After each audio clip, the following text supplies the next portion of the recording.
Λοιπόν, μάγκες, η ώρα είναι 21:44 και εμείς πάμε στο mini market της Kias Αγίας Τζιά, δίπλα στο Village. Kia Village, ναι. Και φτάνουμε, ρε. Πολύ φυσιολογικό το βρίσκω. Για καλοκαίρι φυσιολογικό. Όχι, εντάξει, λάκανο. Όχι, για να έχω βάλει 180 δευτερόλεπτα. Οπότε, πάμε. Όπως καταλάβατε, πινακίδες δεν θα δείξω.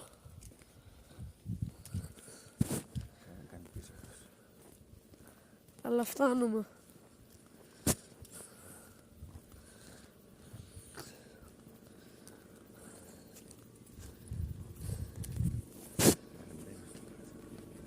Και είμαι στο μαγαζί. Λοιπόν, μάγκες, φτάσαμε στο μαγαζί. Και πάμε. Τι να πάρω να φάω, ρε μαλάκες. Λοιπόν, ελάτε, βρήκα κάτι τώρα.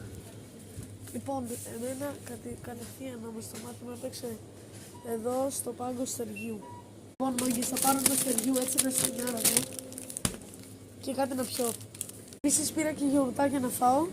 Πήρα αυτό και αυτό. Και τα άλλα, οπότε πάμε να τα πληρώσουμε, μάγκες. Λοιπόν, μάγκες, κάτι διαλέγει ο πατέρας μου από εδώ. Και πάμε να πληρώσουμε, οπότε... Ναι. Μπρο, είναι... Μερικοί θα πούνε είναι περίεργο αυτό που κάνω και μερικοί θα πούνε ότι δεν είναι. Εγώ προσωπικά πιστεύω ότι είναι περίεργο, γιατί το να πηγαίνεις σε mini market και να παίρνεις κάτι να τρως 21:50 το βράδυ είναι περίεργο, ρε.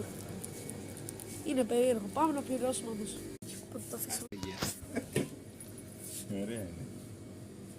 Άντε πάμε.